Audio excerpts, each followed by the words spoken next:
uspeli smo da dođemo ovde.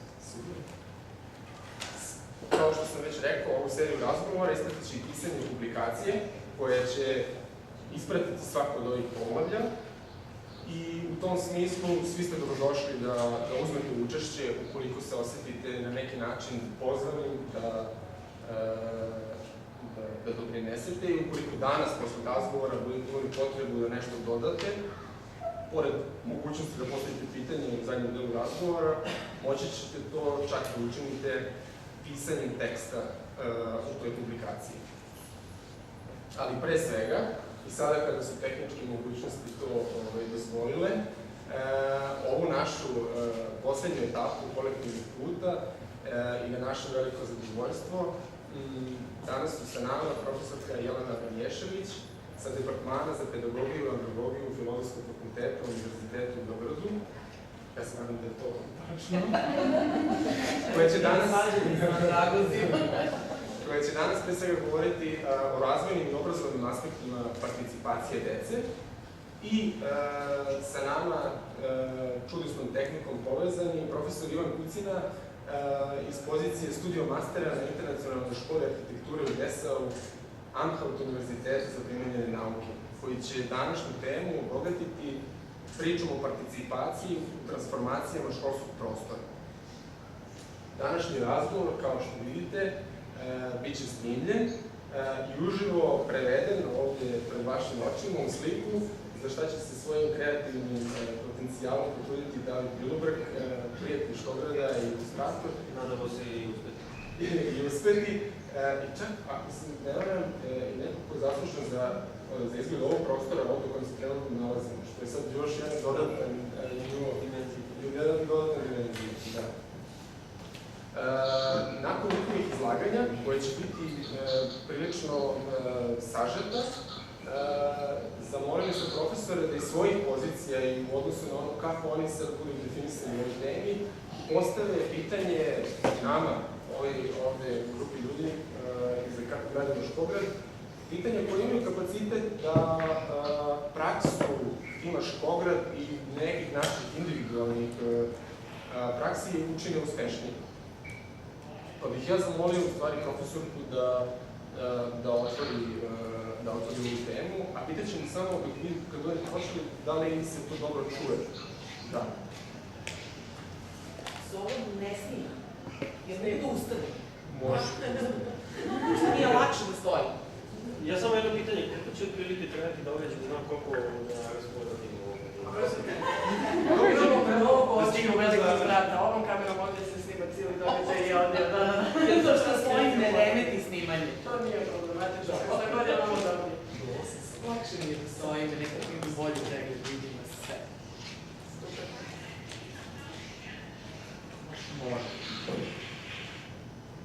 Dobroveče, dobar dan, dobroveče, hvala Jeleni i Peđi i celoj ekipi Škograda koja me je pozvala. Čuli ste da radim na odeljenju za pedagogiju i andragogiju, predajem razvojnu psihologiju i psihologiju obrazovanja. A dečja participacija prava deteta i participativna prava, zapravo participacija dece i participativne istraživanja su jedna od mojih prvih ljubavi i zapravo se dugo bavim participacijom, radila sam sa decom na različitim participativnim projektima, radila sam i participativne istraživanje gde su deca, odnosno mladi u ovom slučaju, bili ko-istraživači. Tako da sam danas htela da nešto od tih iskustava podelim sa vama i zapravo mi je bilo jako teško da koncipiram šta hoću i kako hoću da pričam, nisam znala kome pričam. Dakle, da li ste već u procesu, odnosno da li već znate i šta je participacija i radite participativne projekte i od mene očekujete da malo nekako problematizujem stvari ili su ovdje došli ljudi koji bi da čuju prvi put nešto o participaciji. Znam zasigurno da su studentkinje moje koje su tamo o tome već od mene dosta slušale. A onda su mi Jelena i Peđa poslali link da vidim šta je sve do sada Škograd napravio. I onda sam rešila da zapravo ovo koncipiram kao neku vrstu, da dam neki naslov participacija kao proces uzajamnog učenja. Dakle, šta je to što deca uče od nas odraslih i šta je to što mi učimo od deca, jer mi se čini da je cela koncepcija školograda zasnovana na tom uzajamnom učenju. Dakle, da je to susret gde deca uče jedno od drugih, deca uče od odraslih, odrasli uče jedni od drugih, odrasli uče od dece, tako da je to stvarno jedan proces, jedan susret u kojem se dešava učenje i dece i odrasli. I kad pričamo o participaciji, ja volim da počnem sa jednim primjerom koji sam ja čula od naše prijateljice koja radi u Švedskoj, za Save the Children. Ona nam je ispričala da je kod njih u nekim školama praksa da u komisijama za izbor nastavnika budu i deca starijih razreda osnovne škole.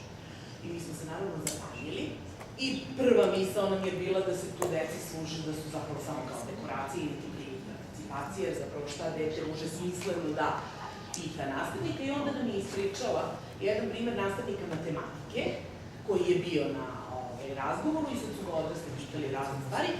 Došao je red na dete da ga pita i ono što ja obično pitam publiku, najčešće studente kojima ovo pričam, to je šta mislite da ga je dete pitao?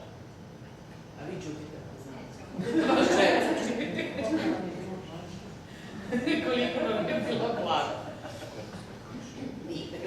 Šta je dete pitalo da bi procenilo kakav je on nastavnik matematike?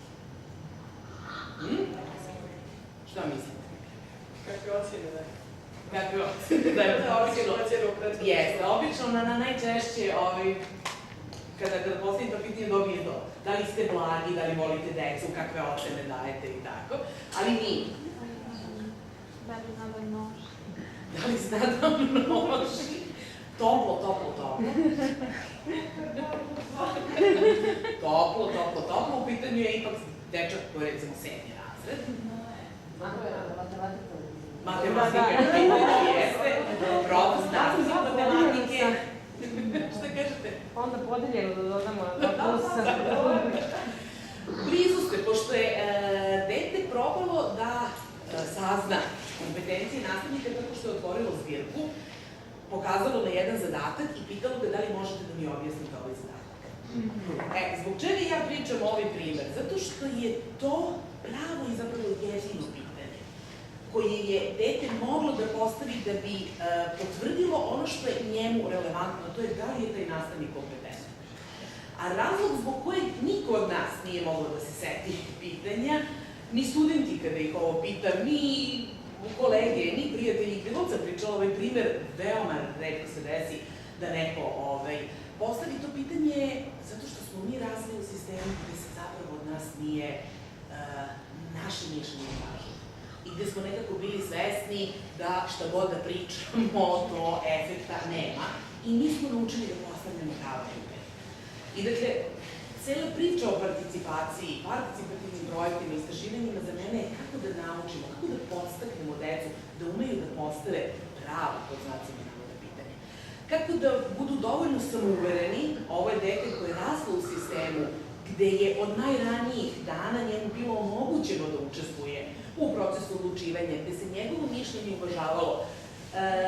Dete koji je dovoljno svesno svojih potreba i zna tačno da pita za način na koji će te potrebe da zadovolji i zato postavlja ova pitanja, a zato mi ne možemo da se setimo pravo pitanja. Tako da je za mene zapravo priča o participaciji to kako da nekako decu podstaknemo, kako da naučimo decu da postavljaju pitanja. Ono što je meni najvažniji razvojni značaj participacije, participacija je i princip konvencije i pravo u konvenciji koje kaže da dete ima pravo da učestvuje u odlukama koje da se tiču u skladu sa uzrastom i razvojnim mogućnostima. Dakle, ima pravo da bude informisano, ima pravo da bude konsultovano, dakle da izrazi svoje mišljenje, da se njegovo mišljenje ozbiljno uzme u obzir prilikom odlučivanja ili da i u nekim slučajevima učestvuje u procesu odlučivanja samostalno ili sa odraslim. Zbog čega je participacija važna? Zato što ona obezbeđuje razvojni kontinuitet. Ona obezbeđuje proces odrastanja tako što sve one kompetencije koje se traže od nas kao od odraslih koji živimo u jednom demokratskom građanskom društvu, mi moramo da naučimo kad smo deca. Mi imamo problem u našoj kulturi, nije samo u našoj, ali evo sad uzimam primer naše, uloge deteta i odraslog su veoma različite. Od dece i od odraslih se očekuju različite stvari.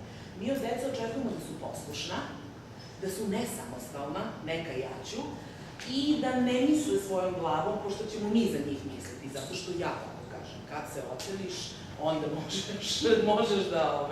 možeš da pričaš nešto, dok si pod mojim krovom bit će kako ja kažem. A onda od odraslih, odnosno od mladih ljudi koji već ulaze u pubertet, adolescenciju, mi odjednom očekujemo da budu samostalni, autonomni, nezavisni i da misle svojom glavom. Pa kako kad ih nismo učili? I onda od njih očekujemo da se oduče od onih ponašanja koja su bila potkrepljivana tokom celog detinjstva. I zato je adolescencija jedan problematičan period.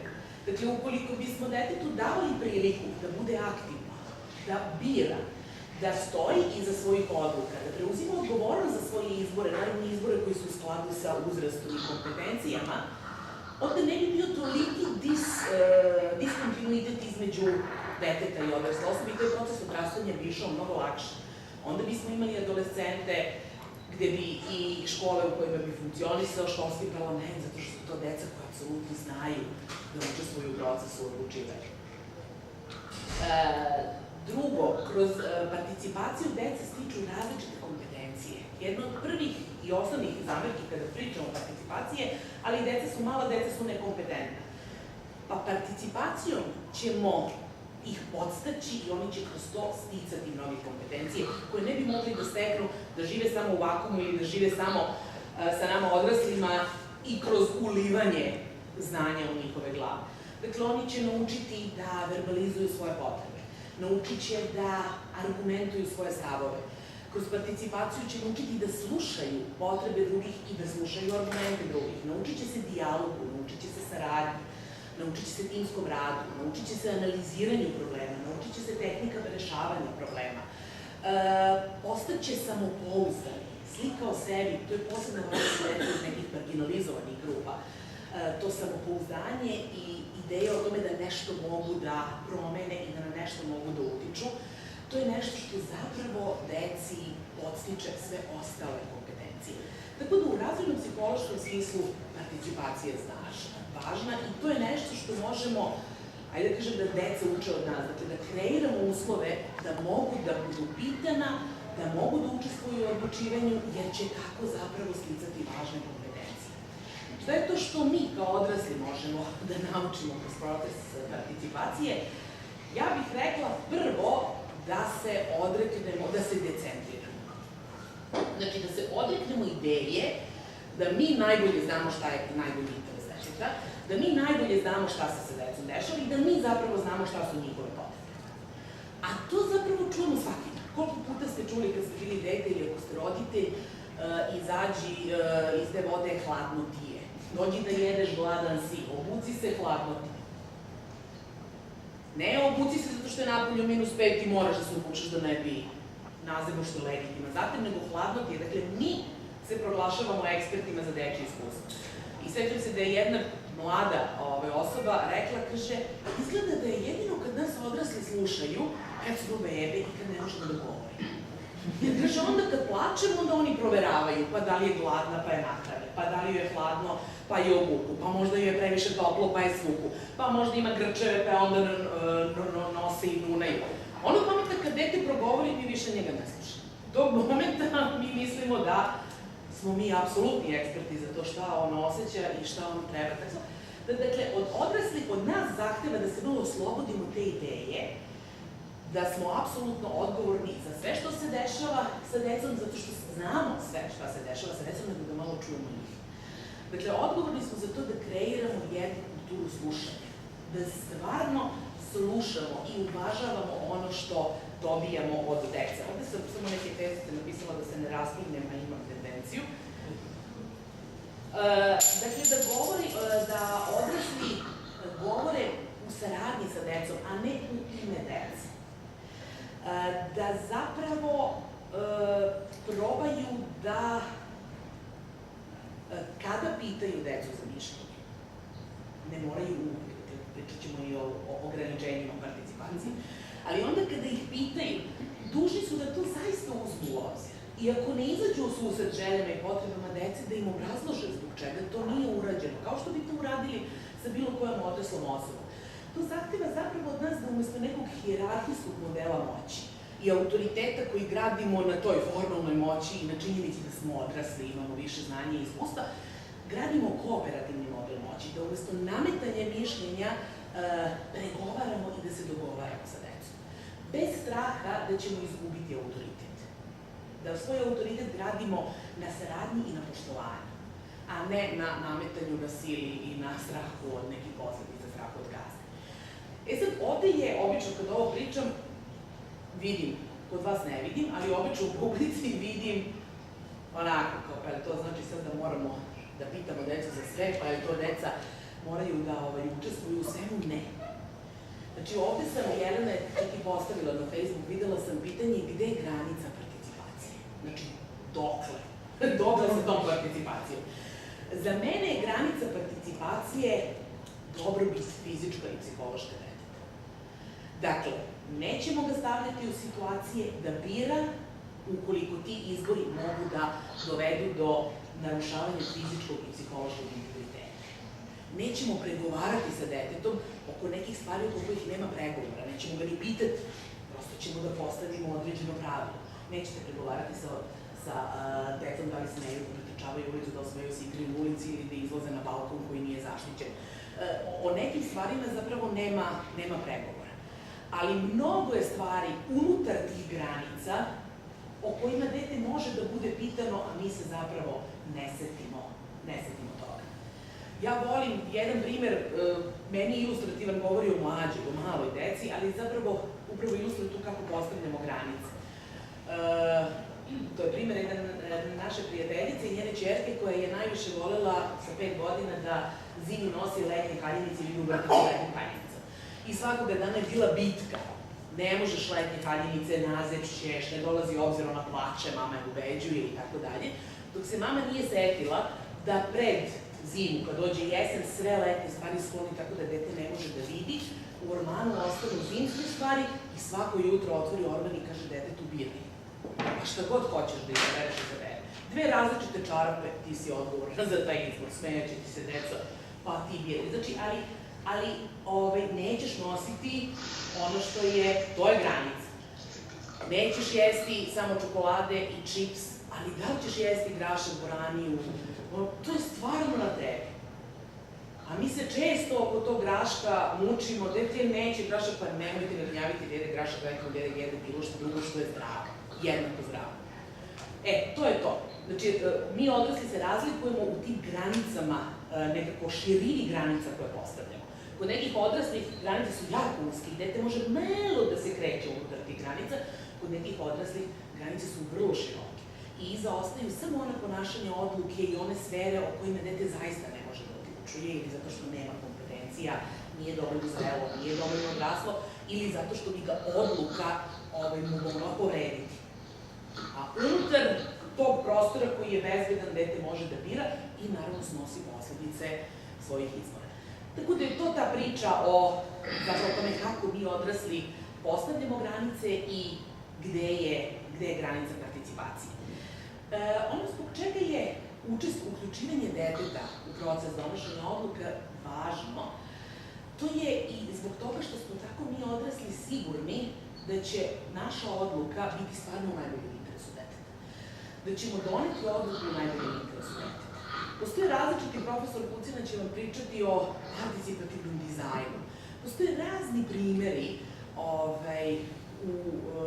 arhitekata koji su gradili vrtiće, škole, prostore po meri dece i koji su konstruktovali decu. I zapravo na taj način su se odrasli decentrirali. Dakle, deca su rekla nešto što je njima važno, o čemu mi možda ne bismo vodili računa, ali zapravo je njima važno, obrazložili su zašto je to važno i onda je tako i napravljeno. Naravno, verovatno mnogi ideje nisu mogle da budu uvažene, ali ono što je moglo, što je bilo izvodivo, a u skladu s dečjim potrebama, zašto da ne? Mi možemo, dakle, uključujući decu u projekat, onda smo sigurni da je tema koju smo izabrali relevantna za decu, jer će nam oni reći. U nekim istraživanjima o kojima sam čitala, gde uključujete decu kao istraživače, dakle, da biraju od početka istraživački problem koji će da se bave, deca su zapravo često pomerala fokus odraslih sa nekih stvari koje su odrasli mislili da su bitne na neke stvari koje su deci bile bitne. Recimo, primer koji ja volim da pominjem, to je primer jedne škole koja je radila gde su istraživači došli i zanimalo ih je vršnjačko nasilje. I onda je istraživačko pitanje bilo zapravo koja su to deca koja su nasilnici. Ali su onda u razgovoru sa decom shvatila da njima to pitanje nije relevantno. Njima je relevantno pitanje gde se u školi dešava, koja su to potencijalno opasna mesta u školi gde se vršnjačko nasilje dešava, kako bi se ta mesta učinila bezbednije. Urađeno je istraživanje, predstavljeni su rezultati školama, škole su tu postavile neko obezbeđenje, neke kamere i ta mesta su učinila bezbednije. Tako da je zapravo proizvod istraživanja, rezultat istraživanja stvarno bio u najboljem interesu dece. U nekim drugim istraživanjima deca su čak sugerisala i pitanja. Recimo u jednom istraživanju gde se pričalo o potencijalno rizičnim ponašanjima, istraživači odrasli nikako nisu mogli da dobiju odgovore koji su im trebali. Nekako su adolescenti išli okruglo pa na ćoše, pa nikako da im kažu u kakva su sve rizična ponašanja uletali. I onda su deca, njihovi vršnjaci, koji su takođe bili istraživači, rekli pitajte nas za ožiljke. I onda su ih oni pitali koje ožiljke imaju i gdje su zaradili te ožiljke i kroz tu priču su saznali mnogo o tim rizičnim ponašanjima, koje su to situacije u kojima su zaradili ožiljke. Tako da, dakle, deca mogu da nam pomognu da naš projekat zajednički zaista bude u najboljem interesu dece.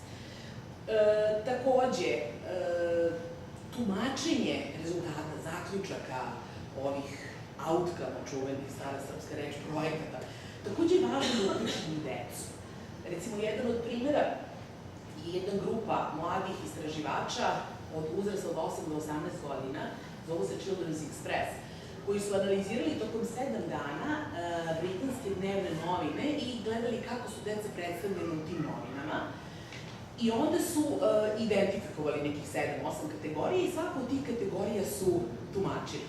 I ono što je meni interesantno je kada čitate ta tumačenja, vidite kako se zapravo njegove tumačenja razlikuju od tumačenja koje bismo mi kao odrasli dali. Recimo, uspešno dete je jedna od identifikovanih kategorija, mi bismo svi rekli da je dobro da se piše o uspešnoj deci, da je to promocija njihovih talenata, kompetencije i tako dalje. A oni na to imaju dva komentara. Prvi komentar je ovakve priče nam daju, ovakve priče nam poručuju ovo dete je uspešno, a ti nisi. A drugi komentar, meni nekako još značajniji je, probajte da pišete o onome što mi vidimo kao uspeh, a ne onome što vi vidite kao uspeh. I to je recimo meni bilo osvešćujuće. Za mene je uspeh kad neko dobije osvoji na takmičenju iz matematike ili na, ne znam, nekoj muzičkoj smotri ili tako. Za njih može da bude uspeh to što je neko na parkouru osvojio tu neku najvišu prepreku u bloku, a mi to ne vidimo kao uspeh nekako. Mi vidimo, zapravo često decu procenjujemo preko svojih mera. Mi kad govorimo o deci i govorimo da su nezreli, nekompetentni, ne samo da ih poredimo sa nama, nego ih poredimo sa idealnim nama. Znači, odrasli koji su uvek racionalni, uvek znaju šta je najbolje za njih, uvek su odgovorni, uvek procenjuju posledice. Pa da li je to uvek tako? Jer ste uvek baš tako. Mislim, živimo u zemlji u kojoj jedan broj ljudi nije uvek da proceni posledice svojih postupaka. Nije baš da smo idealni. Ali, dakle, kad pričamo o deci, uvek poredimo sa nama i to idealnim. Uvek smo racionalni, nikad ne podležemo prvoj impresiji, nemamo stereotipe, nemamo predubeđenje i tako dalje. Još malo ću, zbog čega je još važna participacija? Participacija zapravo menja sliku o detetu. Dominantna slika o detetu, mi smo 2001. radili jedno veliko istraživanje, slika o detetu u medijima, u najgledanijim, najslušanijim i najčitanijim medijima. I došli smo do prilično poražavajućeg podatka koji zapravo nije usamljen i druga istraživanja koja su bila manjeg obima, rađena, u svetu su pokazala vrlo slične stvari, a to je da su deca uglavnom prikazana pasivno, ili kao žrtve različitih oblika ugrožavanja, ili kao pasivni primaoci naše brige i zaštite. Veoma malo, kada su prikazana kao aktivna, prikazana su ili u kontekstu igre i zabave, ili kao eventualni počinioci nasilja. Veoma retko se pominje proaktivno dete, dete koje je aktivni učesnik u životu svoje zajednice, koje preduzima neke akcije, pokreće neke inicijative, radi neke stvari kako bi neke stvari u zajednici promenio. Dakle, možda 1 ili 2% slučajeva od 3 meseca analiziranja svih mogućih materijala imali smo to proaktivno dete. Dakle, ako imamo takvu sliku o detetu, kao malim, ugroženim, bespomoćnim, nezrelim bićima, onda nije ni čudo što zapravo im mi ne dajemo prostor da se njihov glas čuje, da budu vidljivi, da oni odlučuju, jer šta oni mogu da odluče. Ali, dakle, kada imamo primere uspešne participacije, kada vi vidite šta sve deca mogu da urade, šta sve mogu da nam kažu, o čemu sve možemo da saznamo, samo kada umemo da ih slušamo, vama se onda i slika o detetu menja, vama se onda slika o detetu od jednog ugroženog i pasivnog postaje jedno aktivno i proaktivno dete. I tako dolazim do ove poslednje stavke o kojoj ću danas da pričam, a to je emancipatorni potencijal participacije. Participacija je zapravo važna i, da kažem, politički u najširem smislu. Zašto? Zato što su deca marginalizovana. Mi odrasli smo dominantni, mi imamo moć, oni su marginalizovani, oni su često nevidljivi. I ja se sećam kad sam čitala davno Ellen Key, ona je bila jedna od prvih zagovornica prava deteta, ona je rekla o 20. veku, ona je imala svoju knjigu Vek deteta, i onda je rekla, umesto veka deteta imamo vek profesionalaca koji se bave decom. I to je bio zapravo i naš utisak na osnovu ovog istraživanja koje smo radili. Najmanje se u medijima čuju sama deca, čak i roditelje ima malo. O deci govore novinari, govore odrasli koji rade sa decom, ali zapravo nema dece. Deca su u javnom diskursu prilično nevidljiva. Participacija zapravo im pruža mogućnost da budu vidljivi. I to je važno naročito kada radite sa decom koje su na različite načine marginalizovane. Dakle, marginalizovani u marginalizovanoj grupi. Za njih je posebno važna ta vidljivost i ta ideja da mogu nešto da menjaju. Zato što kao pripadnici marginalizovane grupe često imaju osjećaj naučene bespomoćnosti. Dakle, šta god da radim, ishod je isti. Onog momenta kada ih uključite u proces, kada vide da neke stvari mogu da promene, tog momenta se ta naučena bespomoćnost gubi, postaju puni samopouzdanje. Ja se sećam naše grupe mladih Roma koji su radili jedno veliko istraživanje, oni su bili koji istraživači, u nekim fazama čak i samostalni istraživači. Mnogi od njih su posle projekta nastavili da se bavi da zagovaraju prava mladih i prava mladih Roma i Roma. I ono što sam ja recimo čula od njih, to je da su zapravo po prvi put ponosni što su Romi, svesni svog identiteta i nekako im je taj identitet, zaista taj svoj identitet je postao deo njihovog ukupnog identiteta, svesni problema sa kojima se drugi suočavaju, zato što su često bili Romi iz, da kažemo, privilegovanijih slojeva i porodica, i zapravo da je ono što oni hoće nadalje da rade, da upišu fakultete i da odu organizacije koje se bave pitanjem pravima mladih i posebno pravima Roma, i sad zaista nekoliko njih je vrlo istaknuto i bavi se zagovaranjem prava. Tako da je to ono što dobijete kada u deci probudite osjećaj da mogu. I s tim u vezi još jednu stvar završavam, kad smo kod tog da mogu. Ako niste sigurni da projekat može da proizvede neke pomake, ma koliko sitni bili, onda nekako nemojte deci davati nadu. Ja se sećam, puno sam primjera neparticipacije, sećam se sina moje prijateljice, koji je u 6. razredu na građanskom vaspitanju radili su projekat šta bismo promenili u školi. I oni su tu radili 4 časa kontinuirano, zadali se u to neverovatno aktivni i napravili akcioni plan, sve, i onda su pitali nastavnicu i šta ćemo sad s tim, a ona kaže ništa. Pa kaže kako ništa, zašto smo to radili? Pa zato što nam je bilo u programu. Dakle, ako hoćete, to je stvarno onako, jedan slučaj, ali ako hoćete da ubijete inicijativu, uradite to ili nešto slično. I verujte, nikada više, nikada vam se više deca pokrenuti neće. Dakle, morate da im date, to ne mora bude krupna promena, ali moraju da vide da im je mišljenje uvaženo, da to što su odlučivali ima nekog smisla. Nemojte im davati lažne navode, eto, to sam htela da kažem. Hvala vam, je predviđeno neko pitanje ili... Pa možemo odmah da nastavimo sa pričom, možda nekako bliže prostoru, pa ćemo onda da se vratimo na ova pitanja koje smo spomenuli. Profesor, jel nas čujete? Da, dobro reći. Dobro reći. Možda biste već mogli da nastavite odavde.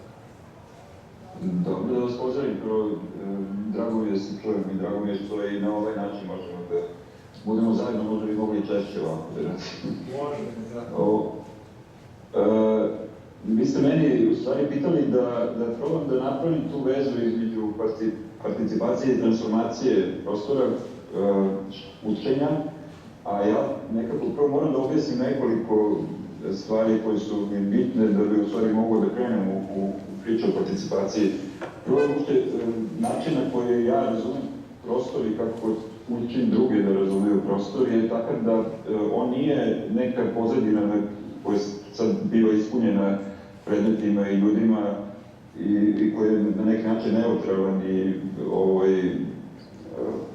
sam po sebi nekako skoro nevidljiv postaje, već on nastaje zajedno sa odnosima koji se uspostavljaju između ljudi i predmeta i između različitih predmeta.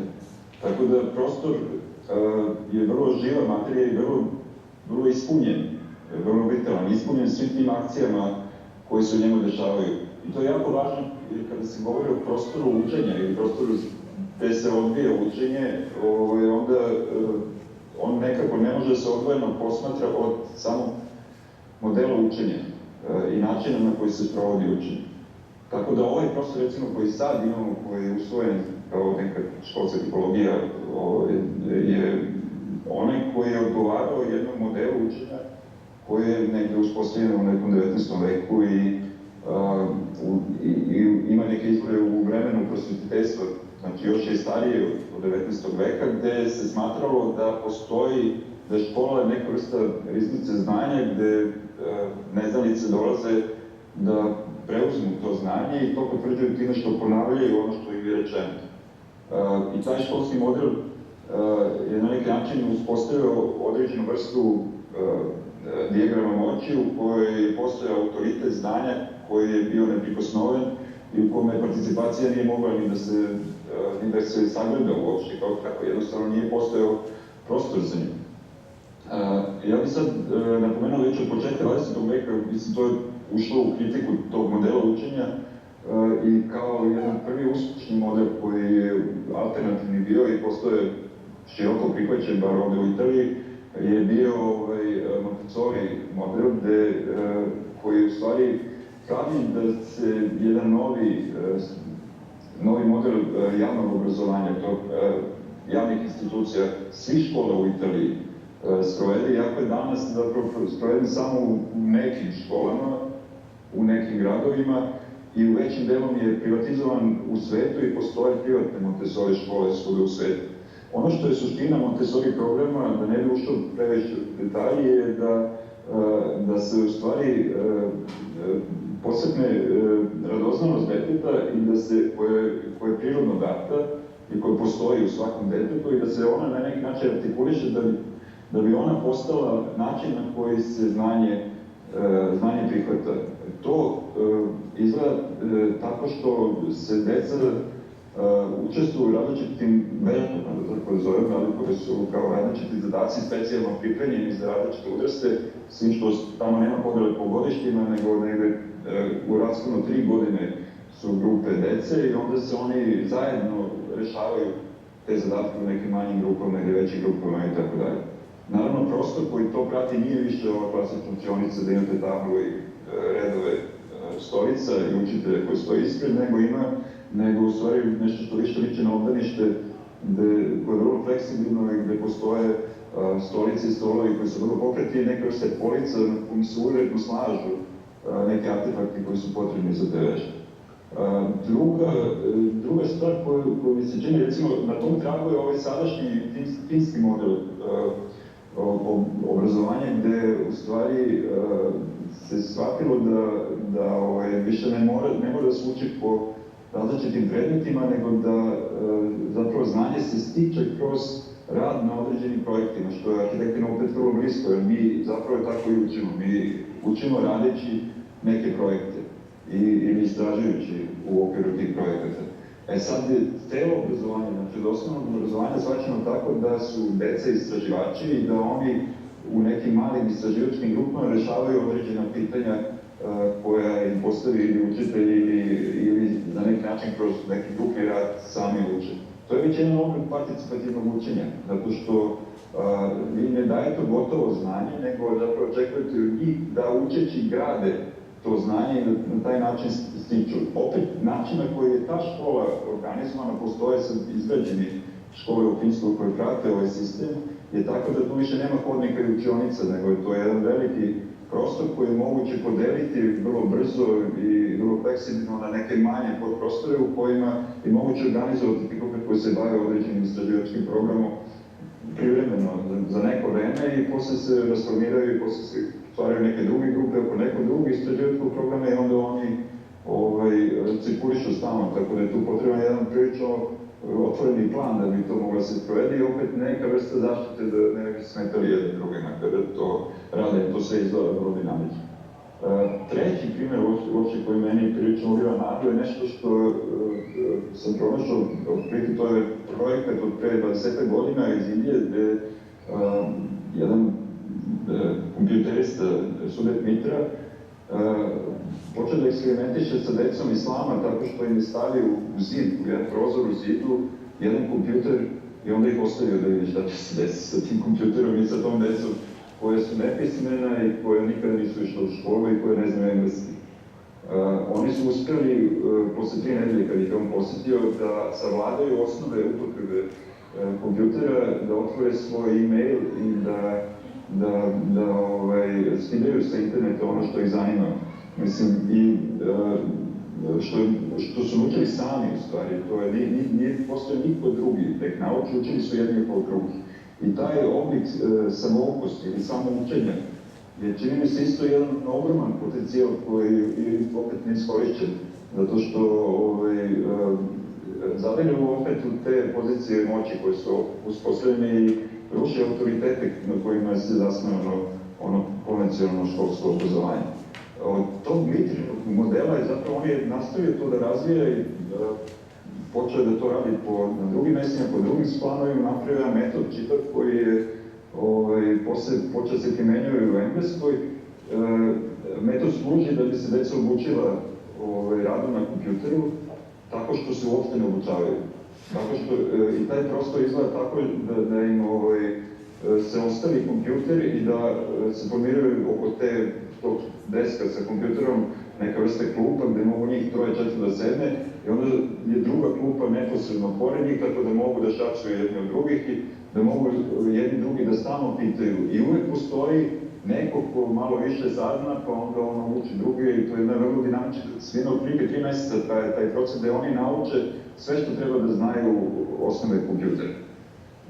Mitra je ustanovio da vrlo pomaže ako se u tom procesu nađe neka stara majka koja će bodriti decu i objašnjavati kako su dobri i pametni i ništa da više ne mora da zna, ne mora da zna ni o kompjuteru, ne mora da zna da piše, ne mora ništa drugo, samo mora da bude, kako se da kaže, generous, onako, da im uliva tu nadu da oni to znaju da urade, kada posunjaju sebi. Pored tog Mitrinog postoji još jedan primer opet koji mi je jako važan, a to je škola u New Yorku koja u stvari za obrazovanje dece od nekih 10. do 16. godine, to je drugi sistem, i koja se zasniva na igri kao sredstvo učenja, društvenim igrama. Škola se zove Quest to Learn i opet radi se o tome da kroz određene vrste igara deca se dovode u situaciju da postavljaju pitanja i da rešavaju sami ta pitanja. Učitelji u tom sistemu su neki medijatori koji u stvari nauče pravilima igre i koji onda prate razvoj igre i eventualno neke konflikte regulišu. Tako da nisu više neki koji čak i znaju rezultate igre ili onoga što će tu da se desi. Ova 4 primjera, u stvari, koji govore o alternativnim modelima učenja, su neka vrsta upustva čemu bi se moglo kretati kada govorimo o reformi nastave i kada govorimo o transformaciji prostora koji bi trebao da prati tu vrstu drugačijeg vida učenja. A nekako mi se čini da još smo kod nas prilično daleko od toga, naravno, usled svega ovoga u stvarima u kojima živimo, vrlo se teško to probija i čini se da je onda participacija u ovom trenutku može poslužiti kao neki model, neka vrsta tehnike preko koga mi možemo neke male promene u tom pravcu da izvršimo, budući da teško možemo da imamo kapacitete da ostvarimo neke veće promene bez učešća celog društva i političke elite koje bi to trebalo predvoditi. Kada govorimo o participaciji, opet u toj teoriji participacije postoje nekih 7 različitih nivoa participacije. Ona nije neko homogeno polje, neka jednostavna priča sama po sebi, već polje participacije, tehnologije participacije, metodi su isto predmet kritike, analize, različitih naučnih analiza, pokušaja i tako dalje. Recimo, taj najniži nivo participacije je onaj što se zove klijentelistički, gde vi tretirate učesnike kao neke klijente koji vam odgovaraju na neka zadata pitanja i vi sad uzimate neki statistički udarak i onda s njim radite ono što hoćete. Najviši nivo participacije je kad ljudi rade sami ono što hoće. Sad između toga postoje još ovih 5 nivoa. I ono zašto se ja u svojim akcijama obično zalažem je neki 5. nivo koji se zove kolaboracija ili saradnja, u kome zapravo te dve strane, jedna koja bi trebalo da predvodi ili taj model participacije i ova druga koja u njemu učestvuje, sarađuju međusobno i u tom procesu svako unosi neku svoje kompetencije koje ima. I praktično postoji mora da se uspostavi jedna vrsta procesa oko koga će se svi složiti i prihvatiti, da učestvuju u njemu, koji postoji kao neki zadati put sa nekim etapama i koji je sam po sebi neka vrsta autoriteta gde onda ne morate da imate vođu projekta kao nekog ko zapravo upravlja projektom, nego svi pristaju da u tom procesu nekako zajednički dođu do krajnjih rezultata koji je uvek neizvestan. Jer vi kad pokrenete participaciju, vi krećete od određenih pitanja, imate neke želje i očekivanja, ali krajnji rezultat zapravo zavisi od saradnje i od dijaloga koji se u toj saradnji uspostavlja i poverenja, naravno, koje u početku ne postoji i koje treba da se izgradi da bi se u stvari bilo šta moglo da se od toga razvije. Sad, kad to prenesete opet u sistem učenja, čini mi se da nema neke velike razlike između toga da učite mlađe decu, starije decu, odrasle, jer svuda postoji neka vrsta isključivanja, tako da svuda može da postoji neka vrsta uključivanja i da onda možete i zapravo sve stvari počeći od načina na koji učite, pa do načina na koji uređujete prostor u kome učite, načina na koji menjate prostor koji ste zatekli, da radite kroz model participacije. Zato što u tom sistemu, kao što je rečeno, svako zapravo preuzima odgovornost, a kad svako preuzima odgovornost, onda su i rezultati do kojih se dođe se tiču svakoga i onda će svako nastojati da ih održava da bi oni opstali. Jer taj održivost celog sistema, kada se završi jedan projekat i kada ga ostavite, da kažemo, korisnicima ili onima koji tu žive sa njim dalje, vrlo je bitno da on nastavi život tako što će ga ljudi prihvatiti kao svog, zapravo, koji će i nastaviti dalje da ga razvijaju i menjaju. Jer ako nema te održivosti, onda su to projekti kratkog daha, oni traju neko vreme, posle ugasi i posle morate stalno od početka da... Čini mi se da je jako važno da se uspostavi jedan niz koji će kroz vreme, kroz dugo vreme obnavljati ono što smo propastili isto tako kroz dugo vreme. Šta bih sad o tome rekao,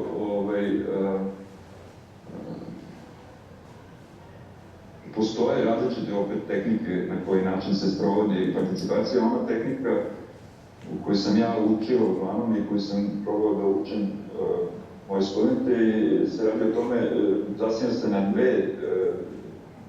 dva metode. Jedan se zove User-Centered Analysis, ne znam da li postoji srpski prevod za to, a drugi se zove Participatory Action Research. I mislim da su oba metode sad u praksi primenjuju u akcijama Škograda i čini se da je to pokazuje opet nekoliko stvari. Jedno da prva stvar na koju treba u stvari razmišljati, koju treba potrošiti vjerojatno najviše vremena i na izgradnju poverenja između učesnika u samom projektu, znači između participanata. Ja sad čak i one koje vode projekte takođe nazivam participantima, zato što na neki način njihov autoritet je stalno u pitanju zbog ovih učesnika, ove dece koje tu učestvuju, koje isto donose neka svoje znanja i kroz tu podelu između različitih znanja dolazi do pomaka u te projekte. Sad to ide polako, ide kroz određene faze, stepenicama i polako se prenosi zapravo na prostor u kome se čitava stvar odvija. Jer prostor onda sam čak počinje da se menja, zahvaljujući, opet kao što sam na početku rekao, akcijama koje su i odnosima između ljudi i stvari koje se u njemu menjaju. Tako da je prostor postaje jedna vrlo dinamična materija koja je neprestano u neprekidnoj transformaciji zahvaljujući neprekidnim participantima. Ali ja bih sad ovde zaustavio, mislim, možda možemo o tome pričamo kroz neka pitanja. Može, hvala puno. Pa ne znam sad da li ima smisla da nekako prikupimo ova pitanja na koja smo vas u stvari sad stavili u jednu nezavidnu poziciju da vi u stvari nama postavite pitanja kao nekom timu koji sprovodi ovaj projekat. Mislili smo, namera sa ovom aktivnošću nije da vas stavimo na dodatnu nepriliku, nego da prosto ono što mi radimo pokušamo u odnosu na ove dve pozicije nekako da unapredimo. Ono što sam ja sad pričam opet svoje lično ime, a verujem da je to na nivou čitavog tima, osetio veliki broj podudaranja u našem radu sa nekim tema koje ste spomenuli i bilo bi dobro da možda sad, eto, kroz vaše pitanja naš tim ima priliku da možda nekako replicira na ovu temu. Pa sad, evo, ja predlažem da možda profesor Ranješević počne, a onda vi nastavite sa pitanjem. Okej.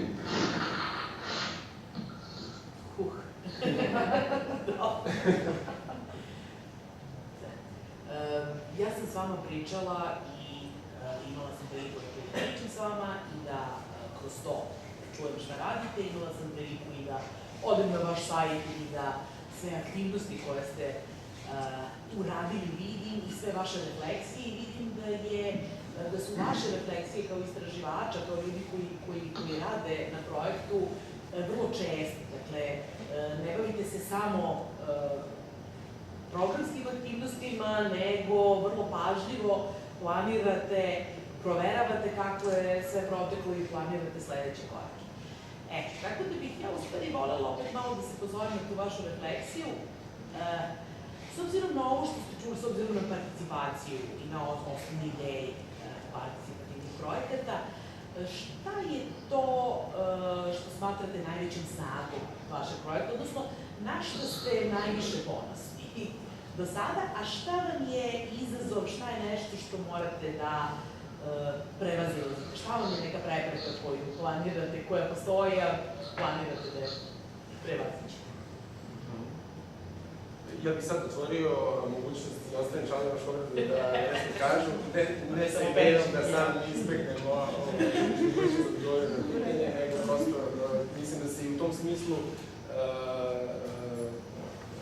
šarenolikost našeg tima ogleda u tome da možda čak imamo i različite mišljenja na ovoj temi, pa onda, eto, ja bih možda pre svega zamolio neke članove tima da krenu, a ja ću sigurno nastaviti.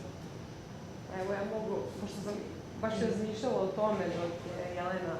Samo da vidimo da nas profesor čuje. Da li nas čuje? Čujem. Malo slabije kada, ali moraš malo podržati. Mira je... Evo, pričat ću ja kasnije, nije problem. Dok je Jelena još izlagala, samo mi je to prošlo po glavu da mislim da je naš uspeh, a u isto vreme i najveći izazov s kojim se susrećemo, jeste da ta deca koja svi oni idu u školu, ali oni koji učestvuju u našem programu, prosto kroz program koji mi osmišljavamo i koji nudimo u tom prostoru imaju mogućnost da se u novim okolnostima susretnu, možda ovim okolnostima po znacima navoda idealni, to je težnja, kad tom idealnom ono što nemaju unutar škole i kroz prvu letnju školu i drugu stvarno desilo se taj susret, da kažemo, opozitnih karaktera, da kažemo, čak i te dece marginalizovane unutar marginalizovanog dela društva, da mi možemo da vidimo tu transformaciju i da svedočimo njoj, ali u isto vreme i da negde od nas prilično asistiraju u svemu tome, a onda opet, koliko je to sve lepo, nama se stalno otvaraju ta pitanja da li mi to radimo po znacima navoda opet na dobar način, pošto niko od nas u timu nije edukovan za to, nije možda ni išao na neke do edukacije, tako da je to naša onako težnja da li da proširimo tim, da na neki način uključimo ljude koji ipak imaju možda veće iskustvo. Ne mislim da ne možemo svojom otvorenošću i da budemo dobri u svemu tome, ali opet mislim da bi bilo značajno da uključimo ljude, tako da to je neko nama s moje strane otvoreno pitanje unutar tima. Možda i Jelena. Ja sam imala jednu asocijaciju kad ste vi postavljali to pitanje, jedan, ja mislim, možda najmoćniji moment u ovom... Čujem, da. Da, jedan moment koji smo doživjeli tokom laboratorije 2, to je kad smo pokušavali da smislimo koje dimenzije i koji precizniji oblik da bude buduće učionice koju gradimo. I sad smo se poređali svi tako po visini, da vidimo ko je najmanji od nas, a to je bio dječak od 4 godine i ko je najveći među nama, to su bio čini se ti, Peđa ili možda Kiki. I poređali smo se tako, vidimo kako da u toj učionici sjedi i najmanji među nama i najveći, koje su to dimenzije. I sad da zanemarimo vrućinu, otvorenost javnog prostora, pa nam dolaze non stop i druge djeca i drugi i komšije i pitaju nas i mi smo bili i psi, naravno, koji jure, pa onda djevojčice trče, bježe i tako, da mislim neki djevojčice. Onda je tako nekako bilo, htjela sam kažem, bili smo baš umorni, mislim da smo bili možda i malo rastrojeni, nismo tako dobro komunicirali međusobno, toga sam potpuno svjesna. I odjednom smo samo stali, svaka cijela grupa se potpuno spontano okrenula prema školi, prema jednom dijelu škole koji nikada do tog trenutka nismo ni koristili, niti nešto naročito posmatrali. Rekli smo, ljudi, pa to je to, nama će tu biti ta neka kao zamišljena bina i ovdje treba da stoji taj oblik polukružni o kom smo razgledali kao učionici. Dakle, meni se čini da je to bila veoma rijetka prilika u kojoj je potpuno intuitivno, ali zato što smo se prepustili u tom procesu koji je bio težak, definitivno, da smo zapravo sa tom djecom doživjeli aha moment i da te participacije malo, možda nismo čak ni bili dovoljno svjesni, odnosno te odluke nismo bili svjesni. Nismo bili svjesni šta želimo od tog prostora, ono da to racionalno možemo da obrazložimo, ali smo ga osjetili. I mislim da je to u smislu dizajna možda bio najparticipativniji moment od svega što mi isplaniramo aktivnost do detalja i promislimo i cilj i output, ali ovo, to je totalno palo vodu u tom trenutku. Tako to mi je bila asocijacija, ali ne znam da li je totalno odgovor nošao. To može da bude jedan od velikih snaga. Jedna snaga, da. A izazov? A izazov je to što ja ne znam kako bismo to opet ponovili, niti, jer zaista je to... Tako je, nismo, ne znam, nekako je mislim da možda je samo, ne znam, izazov je biti otvoren za to i postaviti setting u kom stvarno ne znamo šta će da se desi i da se ne bojimo toga što ne znamo šta će se desiti. Mislim da je ta tolerancija na neizvestnost jako važna kada ste uključeni u participativne projekte. Da pristanete na to da ne znate, da ne možete da znate ovaj konačni ishod, nego da se to prosto gradi sa vašim učesnicima. To sam upravo htjela da kažem. Mi nismo tog momenta ništa znali. Potpuno smo bili, pojma nemamo, jer svako po nešto probao, svako je po nešto dodao, niko nije imao nikakve očekivanja, ali je svako probao i stao i isprobao. I onda se to dogodilo. I to je dete, Ovo je scena, evo da, dete rekla je da je scena, a mi scenu do tog trena nismo imali ni u kakvom planu. to se je dobilo zbog toga što ništa nismo planirali, ništa nismo znali, ali smo svi bili spremni da učestvujemo i da probamo i da čuje, a u stvari tu su deca vodila, tu nismo pratili decu. To je pravi moment gde su odrasli pratili decu, a deca su bila bolje su reagovala nego mi, a dobro je što su odrasli bili spremni da prate decu u tom momentu.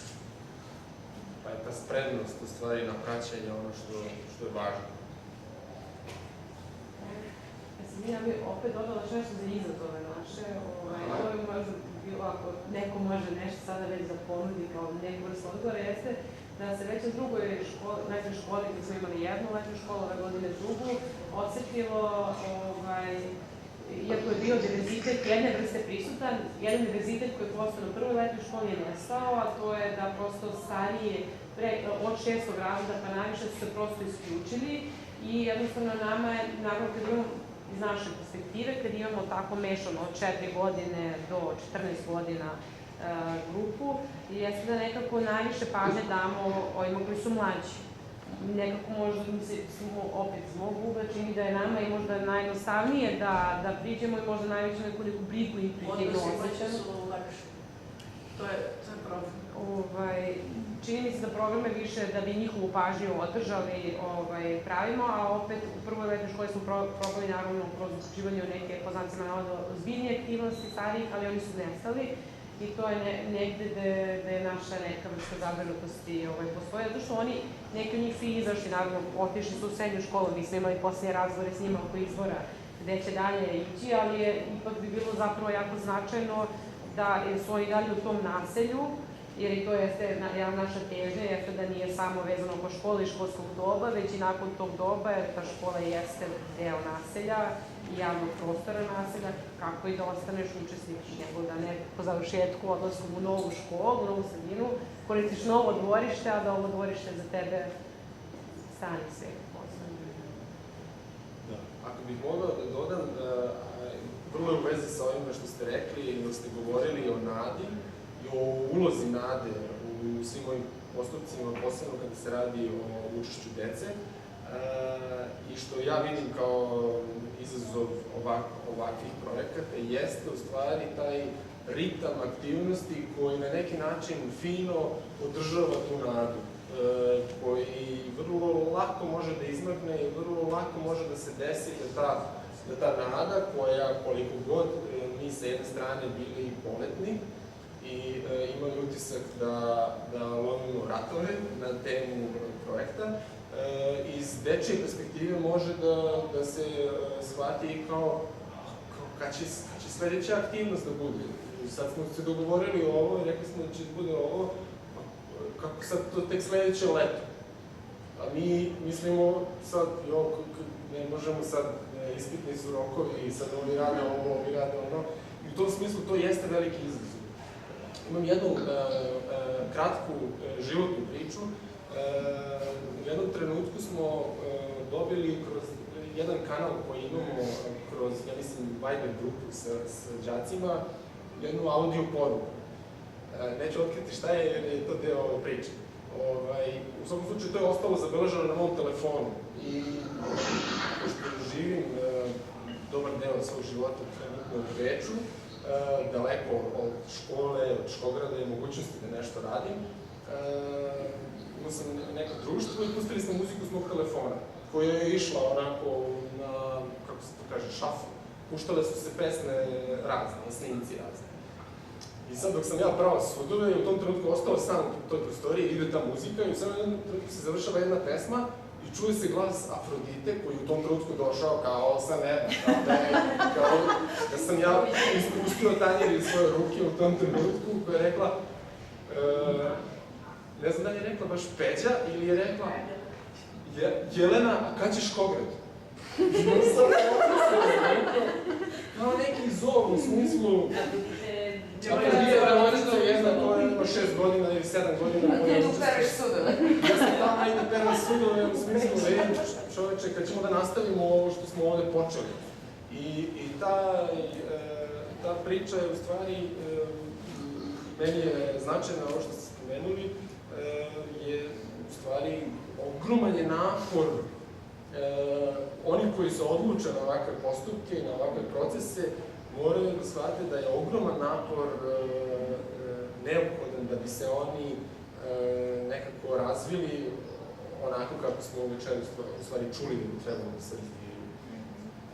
Tako da čini mi se da ono što je Ivan rekao je jako važno i o čemu zapravo moramo da razmišljamo kad radimo participativne projekte, to je kako da ih učinimo održivim. Kako da od nekih inicijativa u kojima mi podržavamo decu, mi podstičemo decu, kako da deca dalje nastave sama. I tu je možda način da uključujete ovu stariju decu. Jer oni moraju da imaju doživlje i smisla određenih aktivnosti. Vi ste nekako uzeli preveliki zalogaj da osmišljavate aktivnosti u isto vreme i za dete od 4 i za dete od 17, što je veoma teško. Nekako čini mi se da su ovi stariji izgubili smisao. Nisu videli smisao boravka, pa su zbog toga otišli. Neki su se i morate im dati. Oni su se i udali. Postoje sigurno, ocelili i... Ja bih volila da istaknem ovo što ste vi rekli, tolerancija na neizvesnost. Iz našeg iskustva u participativnim projektima mogu samo da pozdravim tu misle da još jedno privučem, zato što mislim da je nekakav ključ uspeha participativnih projekata upravo u toj toleranciji na neizvesnost, što može da izazove, neizvesnost može da izazove velike frustracije među učesnicima.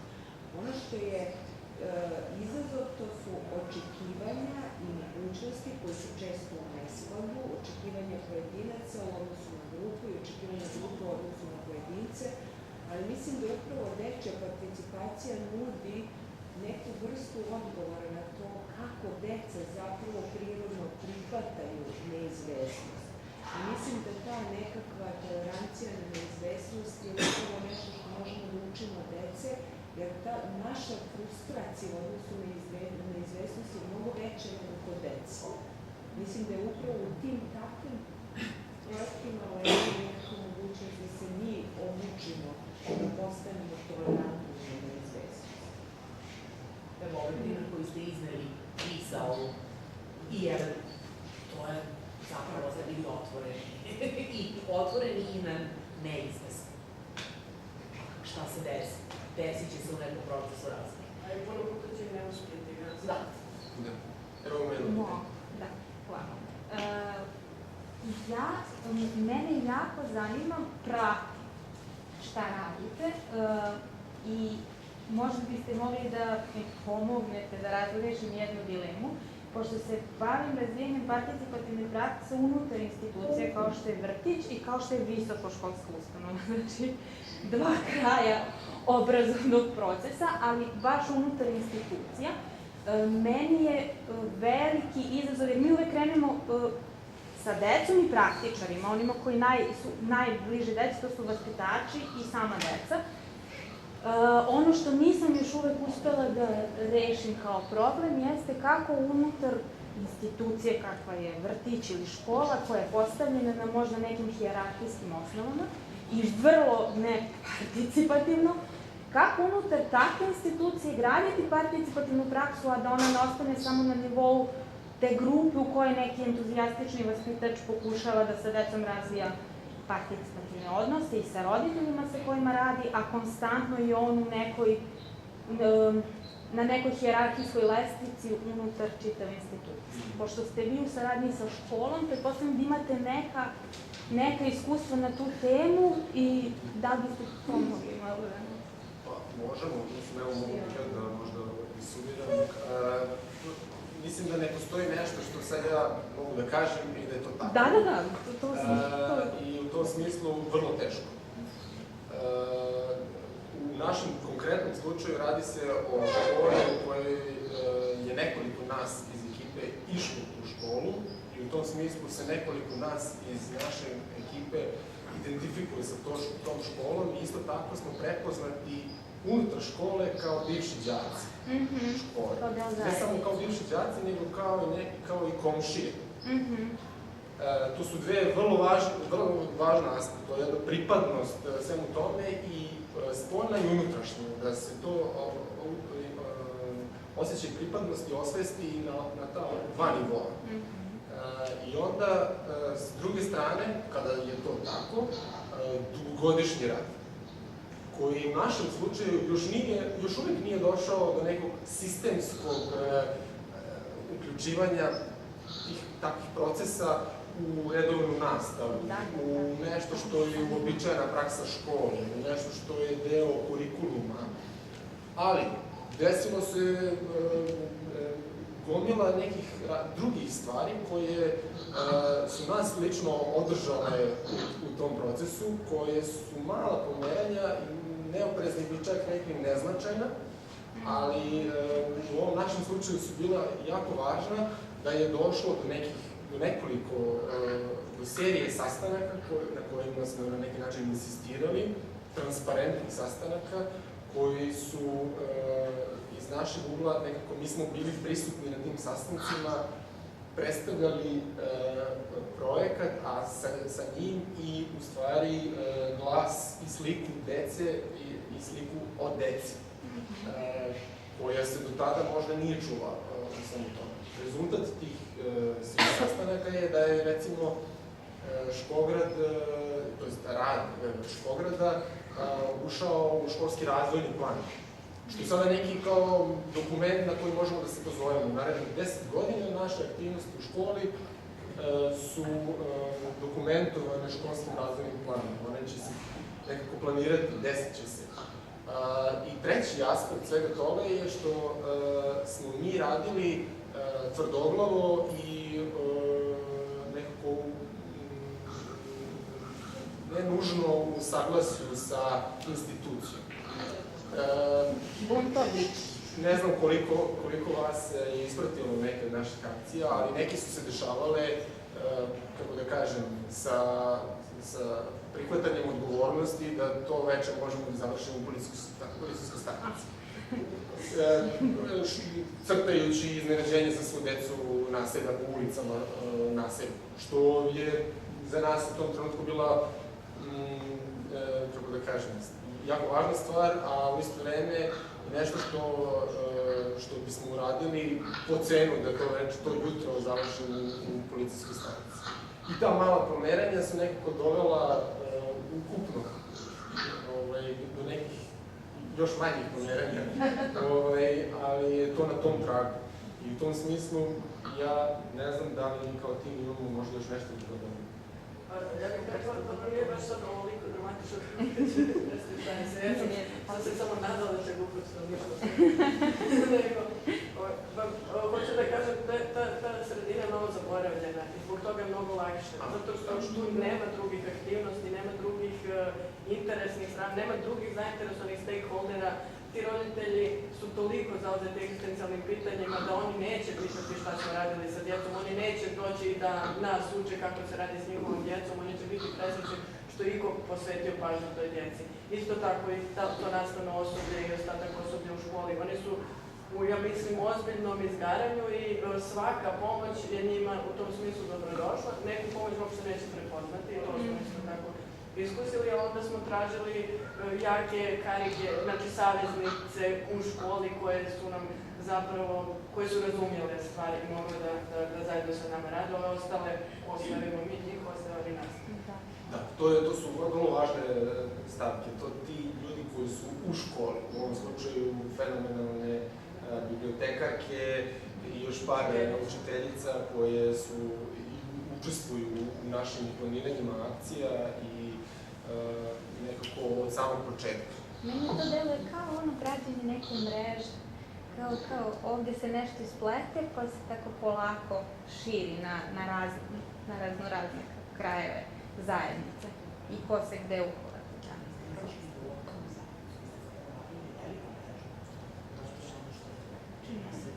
Da, ponekad imamo podršku zajednice, to je veoma očigledno, ali ne podršku škole i onda razmišljamo o tim kao s polja pritiscima kako sa zajednicom pritisak izvršiti na školu.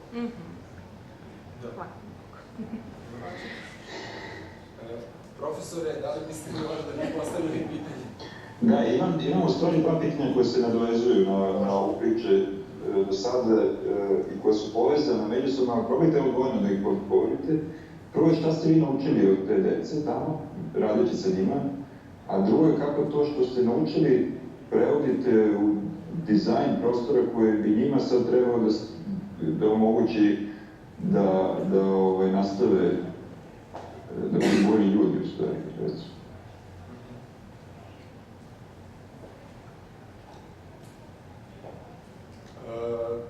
Nisu laka pitanja, ali ćemo da se Ovde neko prevrće oči.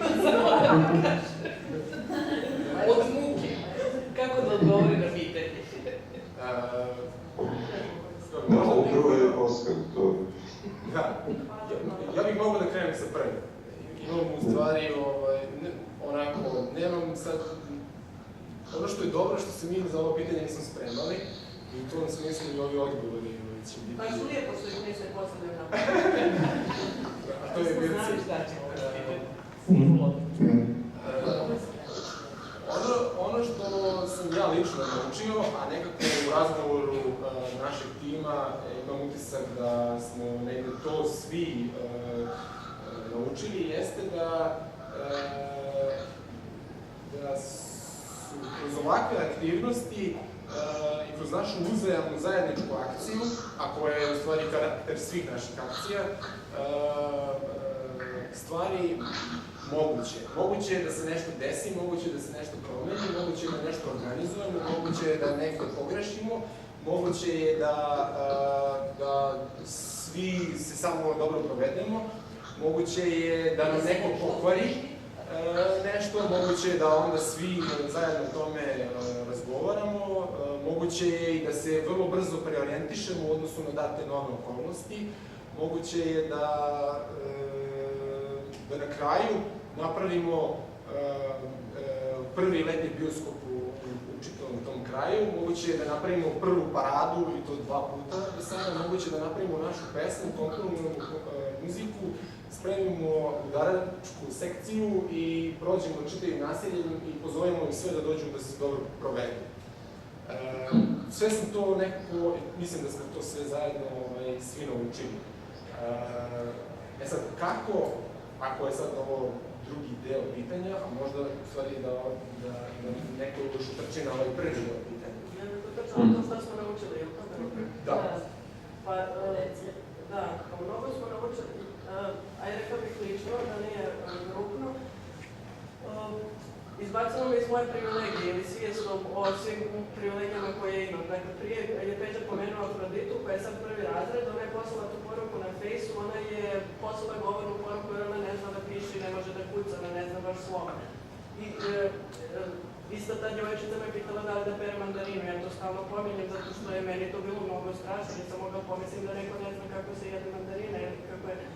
Znači, te stvari, koliko često ta djeca jedu, odnosno koliko su stvarno pothranjena, kakvi su uslovi u kojima oni žive, dok nismo otišli, dok to nismo osjetili i mislim, dok ja nisam, ne znam, sve te vrlo, kako kažem, miris, ukus, dok sve to nisam tako doživjela, nisam mogla ni da pretpostavim. I način rada sa tom djecom na početku i posle i sada, kad već znamo sve te stvari, mnogo drugačije. To je ono što je to stvarno periferija koju mi rijetko zalazimo ako imamo privilegiju da živimo negdje drugo i ako imamo privilegiju da radimo sa drugačijom djecom kao što sam ja. Ne znam, u istom trenu mi se desilo da je ljetna škola i dječji naučni kamp sa Centrom za promociju nauke na Adi gdje dolaze najprivilegovanija djeca Beograda. I onda sam samo vidjela koliko je različito sve što možemo da osmislimo i realizujemo sa njima. A to je također i postavilo to koliko taj pristup koji biramo onda je dobar, znači koliko nam treba da zajedno sa njima zapravo izaberemo, jer oni su stvarno eksperti za to svoje iskustvo. Pa to bih samo rekla učenje opasno.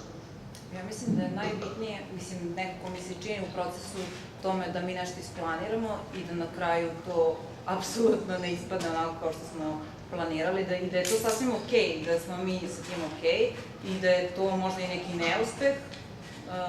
To je možda najbitnije od svega toga. Mislim, na kraju možda ispadne uspeh iz tog neuspeha, ali samo to je percepcija neka koju mi... Da, učili su nas da budemo dosta fleksibilniji, da opet završimo sa ciljem, ali ne na način na koji smo htjeli, i to nas je prve godine mnogo frustriralo, ovo ne ide, ova minutaža, 20 minuta smo htjeli da radimo ovo, kao njih pažnja drži ili oni žele nešto drugo, i onda mnogo naučiš, mislim, i kao grupa, pa kao brzo odvojimo se konsultacije, tako da smo nas naučili da budemo fleksibilniji i da fleksibilnije planiramo. I da mogu sami da rade. Naprimjer, kad smo radili postavljanje didaktičkog zida, mi smo tu i Dušana pozvali, koji je nekog mi lično smatramo najsposobnijeg od nas. Na kraju su 3 sestre, devojčice, zajedno sa mnom sve to pošapilo. Mislim, ja sam bila čisto tu, ali one su apsolutno bile sposobne i snagom i spretnošću da same zašape delove i da onda priskoče dečaci kad trebalo se nešto podigne. Znači, oni su sami to montirali. Znači, to nije nešto što vam čitaš kao da deca treba i oni stvarno mogu to da sve urade. Aha, imamo još dva. Možda ću da promašim da nisam naučila nešto, ali moram da kažem da sam učestvujući tu u aktivnostima sa decom i s ovim odraslim ljudima zavolila ledine, ja taj prostor sada osjećam kao nešto svoje, toplo, ja tu i decu poznajem, oni su meni bliski. To je jedan prostor koji je sada moj unutrašnji prostor, to je zahvaljujući učestvovanju u ovom projektu. To je nešto što sam ja spoznala, nisam učila, ali to osjećam se ne da kažem to nešto što sam doživjela kao učesnik ovog projekta. Kako to ugrađujemo u dizajn? Sad, a kako to ugrađujemo u dizajn? Ili prevodimo u stvari je bilo reći?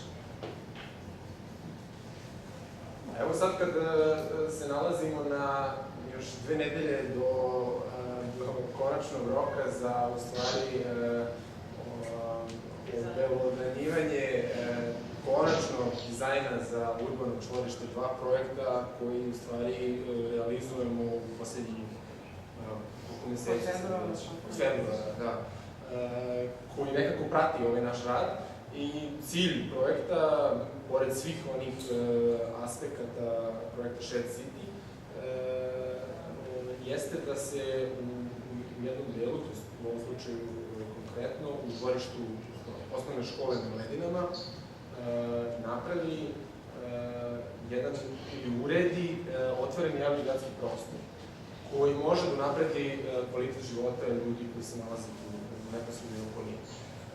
I u ovom našem slučaju mi smo nekako uzurpirali akcije Škograda i stavili ih nekako u centar projekta Urbano čvorište 2 i u tom smislu rezultat ovog projekta će biti nešto što mi zovemo otvorena učionica, neki zovu multifunkcionalna funkcionalni krug, neki zovu škograd, neki zovu zid, neki zovu tribina, neki zovu različite su imena u odnosu na sad grupu. I imali smo sad konkretnu priliku da neka od ovih znanja koje smo naučili prevedemo u taj dizajn. On sam po sebi je imao nekoliko iteracija, pre svega vi ste čak bili na tom prvom našem sastanku kada smo osmišljavali proces kojim ćemo doći do dizajna, nešto što je bilo pre samog dizajna i onda smo prošli kroz sve te neke etape sa različitim ciljnim grupama, čak kroz čitavu laboratoriju i došli smo do nekog idejnog rešenja koje smo u toku te laboratorije predstavili našim saradnicima, kolaborantima. Predstavili smo kao što bismo predstavili najboljim prijateljima, kao što bismo rekli najboljem prijatelju, da vidi šta sam uradio. I u tom smislu mi jesmo u tom trenutku bili neko koji je tim našim idejama koje smo skupljali, koji dao im je oblik, ali smo onda taj oblik stavili u onaj naš krug i razgovarali smo o tim slikama koje smo odštampali, to su bile fotomontaže, te ideje, i onda smo razgovarali o njima i ta se priča u stvari završila ovime o čemu je bilo reći na početku kada smo tako u tom krugu stimulirajući taj dizajn, šta taj dizajn, kakav odnos nas u prostoru taj dizajn može da nekako isprovocira. Išli smo u tom odnosu kružno i onda nam se taj krug otvorio i onda smo videli taj zid. I na taj način se taj dizajn otvorio u smislu da se doradio za još jednu iteraciju. On je postao bolji. I mi sada opet imamo mogućnost da se intelektualno i kreativno napregnemo, da bismo od svih tih sad novih prikupljenih detalja opet napravili nešto što sad u ovom trenutku zovemo izvođački projekat. To je u tom nekom arhitektonskom vokabularu nešto što je bliže samom izvođenju, što znači da smo mi sad korak bliže izvođenju. A samo izvođenje će se desiti, nadamo se, negde na proleće, kada okopni i neposredno pred sam festival Beogradske internacionalne nedelje arhitekture i događaj Share City u Beogradu, sa idejom da se otvori. Čak i to izvođenje, onako kako ga mi planiramo, pretpostavlja novu iteraciju. Mi imamo neki kao, kako se to kaže, scenariju tog izvođenja. Ali on sam po sebi je takođe otvoren. On je otvoren u smislu da pretpostavlja komšijsku akciju. Kad kažete komšijska akcija, to može znači svašta.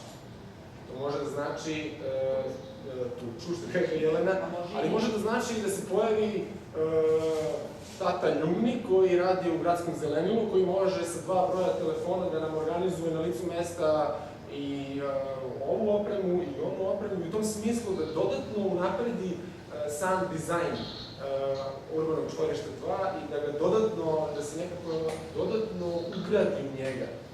A mi smo onda nekako tu pokušavamo da izbalansiramo zahteve samog projekta koji sad ima neku vrstu očekivanja od urbanog čvorišta 2, da izbalansiramo očekivanja same škole i uprave škole, zapravo da imamo najveću tu, da kažem, klinč balansiranja očekivanja sa svim tim i objašnjavanja ko tu sad ima interes i zašto, same zajednice, roditelja i ono što je nama na prvom mestu u stvari jeste te deci koje će biti tu dok budemo pravili sam projekt. I već smo anticipirali nekoliko koraka u tom našem scenariju koji pretpostavljaju njihovo učešće u toku realizacije tog projekta. Ideja je da se zove građevinska firma koja će biti zadužena za to gradilište, pa će da ga ogradi, pa će onda da to napravi prema našem projektu koji smo im predali. Ideja je da se onda čitava zajednica uključi u građenje i da na neki način ostane trag ili ožiljak, ako smo kod ožiljaka, svakoga od učesnika na tom projektu na samom urbanom čvorištu 2. Ja se nadam... Ima neku vrstu vlasništva. I na taj način da ima vrstu vlasništva, tako da. Sad, možda ima još neko tumačenje kako prevodimo ovo naše znanje i dizajn. Ono što sam s tobom pričala možda Teđa, jeste da, mislim, taj krug je proistakao naravno iz forme koju smo mi najčešće koristili za letnu školu, a koja je prosto u razgovoru sa decom, znači njima je prijelo da budu deo tog kruga, ali sad u tom promišljenju dizajna, mislim, vidjet ćete posle, mi to sedenje nismo nekako postavili na obod, već nekako u centru, tako da simbolički niko ne može biti izvan kruga i zaista se sve dešava unutar kruga, to je sad negdje i metaforičko, ali nije metaforički, već je zaista funkcionalno, što je, na primjer, meni na kraju kad smo došli do ove poslednje neke interakcije bilo drago, isto tako i deca, pored toga, gde su oni izgovorili, pa tamo je scena, tamo je vina, oni su to, znači, mi smo dali neke obrise za prvu komunikaciju, oni su rekli, evo je zid, kao da li da bude koza, da bude ravno, da li da menja visinu od početne tačke krajnje, ne, onda su rekli, to treba da bude stepenast zid, tako da taj zid, znači, usvojeno je ono što su oni izgovorili, postao neko vrsta stepeništa, neke vrste tribine, neke vrste agore, a opet, odgovarajući na Ivanovo vanjeno pitanje, kako će oni postati bolji ljudi, pa nadam se time što će imati neku novu vrstu zida i tog okupljališta nakon škole, pa nakon iz časova i nakon završene osnovne, nadam se, iako postoje naravno i predikcije od strane odraslih, da će se tu i delikventi, mislim, okupiti, tako da je to izazov opet.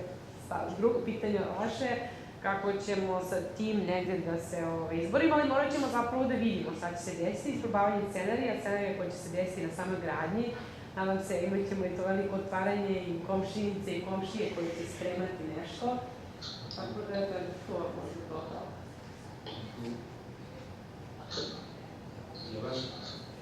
Pa ne, ovo me uči ta ideja kao da li mi tu nekome pomažemo da bude bolji čovjek, to nije, prosto ne znam šta me uči, ali me uči da li ja ne bih nekako uzela tu baš toliko odgovornost.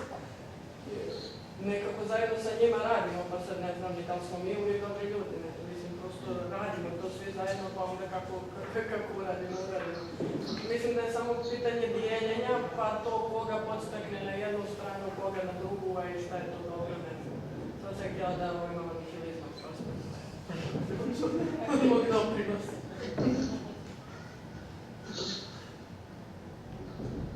Dobro, da, slobodno kogod osjeti potrebu i želju da nešto kaže može, bez obzira na vaš prvi dolazak na ove susrete, slobodno možete da doprinesete.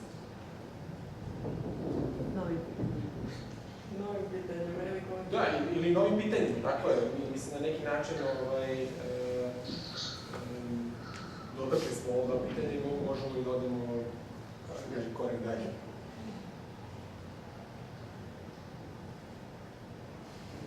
Da li vi možda, profesor, imate neku repliku? Ne.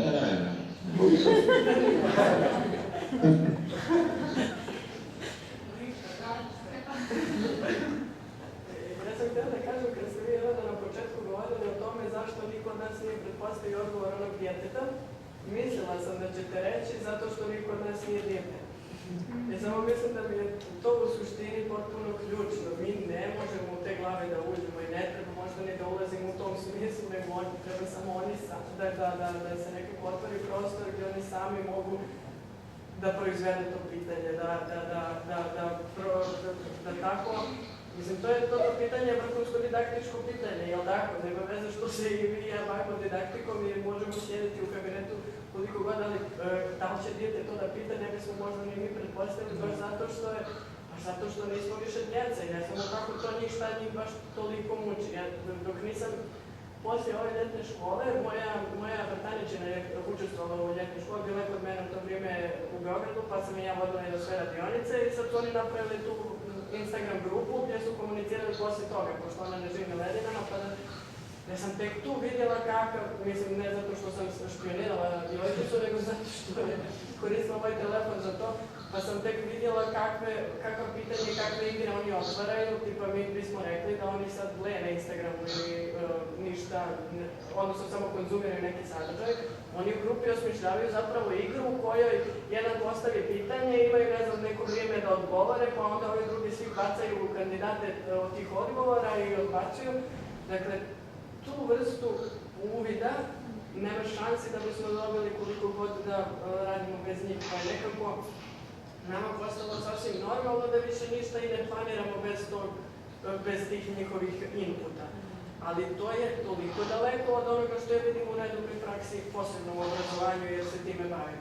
I čak nekako mi izgleda kao da je toliko anarhično u odnosu na obrazovanje, da bi bilo toliko i zato postoji taj jaz, što neka nastavnica nikad ne bi prihvatila da je to naša zapravo ozbiljna rad sa djecom, nego bi rekla da se igramo i da. Tako da baš je veliki neki raskorak.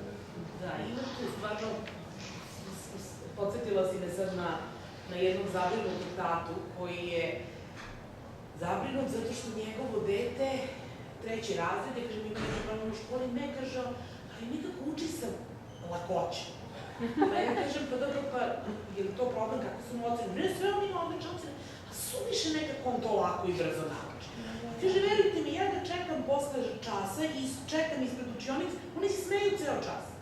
Dakle, ali to je ta ideja da učenje mora da bude kroz krv, znoj i mučenje. Ne možete da učite lako, ne možete da učite, to mora da bude formalno učenje u školi, znači nema informalnog učenja, nema učenja od drugova, nema, to mora da bude učenje od strane odrasle osobe koje ti može da znam i mora da bude kroz muku, ne može da bude kroz igru i lako.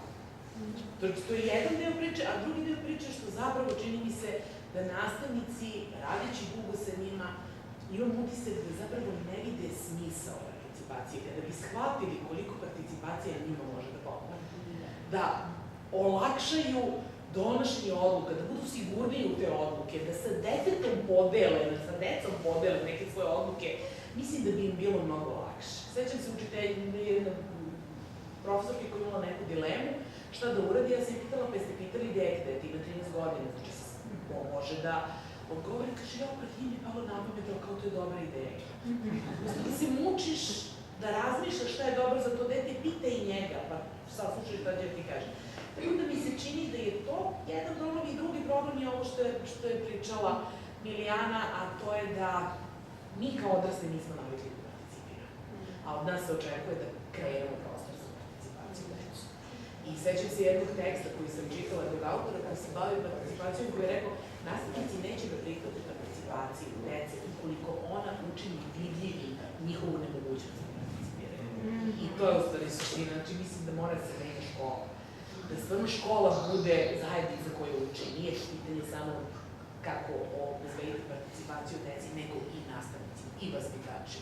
Kako se otvoriti za lokalnu zajednicu, ovo što vi pokušavate da uradite. Kako nekako da stvarno škola bude ona zajednica koja uči. Ali vidite šta je tu veliki, ja mislim, sukob. Mi ako istražimo sve to, ja mislim da smo to možda jednom i otvorili na diskusijama pitanje i pokušamo da ugradimo najparticipativnije moguće perspektive svih. Sistem vidi jednu perspektivu, odnosno sistem kaže na kraju dana, ne znam sad da li tetkica je odgovorna da bude čisto u dvorištu, ta kvadratura, a domer je odgovoran da bude pokošeno, a direktor i pravna služba snose posljedice ako se neko povrijedi. Dakle, bez obzira što, i sad će oni reći, ali oni mogu da participaju, oni mogu da kažu svoje želje koliko god hoće, mi na kraju snosimo odgovornost za to i ta neravnopravnost u tom smislu šta sa tim prostorom će kasnije da bude, odnosno gdje je, za njih je to frustracija, mislim, i nama je bila frustracija razgovarati u tom smislu samo čisto tehnički, pravnički, šta tu kako može da zapravo ima koje posljedice. Jer, realno, bez obzira na to što smo mi iz dobre namjere krenuli, mi nismo tamo svakog dana i niko od nas ne bi također snosio nikakvu posljedicu za nešto što se desi u tom prostoru. To je pitanje tog sistema koji to ne prepoznaje. Tako da ta odgovornost baš je teško podijeti, teško se dio. Da. Imamo jedan vrlo lep primer koji se desio mimo našeg rada i to vrlo sad pre par, možda nedelju dana da se to desilo. Kroz poslednjih godinu dana jedan komšija pokazuje interesovanje da bi želeo da prinese školi u kojoj su obojene dece u školu i hoće da ofarba taj teren. Čak je sve bilo dogovoreno, pozvali su se bili ti mladi ljudi iz naselja da dođu da provedu jedan čitav dan radni. On je odvojio slobodan dan da ne ide na posao, inače je profesionalni farbar terena za celu zemlju, farba svima, svud. I ima neku količinu farbe na lageru i to je hteo da tu ofarba lokalni teren.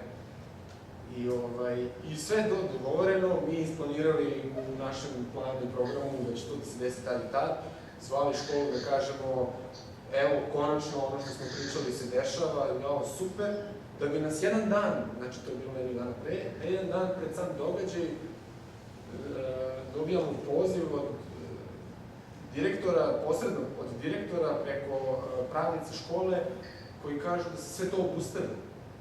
Pritom je to sve dobrotvorna stvar, besplatna stvar za samu školu, u vrednosti od 1000 €. I sad mi to ne možemo da razumemo. Izvini, ako mogu da sutra će da piše u novinama, evo škola nije htela svoj deci teren, morao da dođe neki čovek, roditelji, onda je on to uradio. Razumeš, automatski. Ali onda će sutra pisati u novinama kako škola nije htela. I onda je morao jedan jadni čovjek dođe da se pomuči. Mislim to...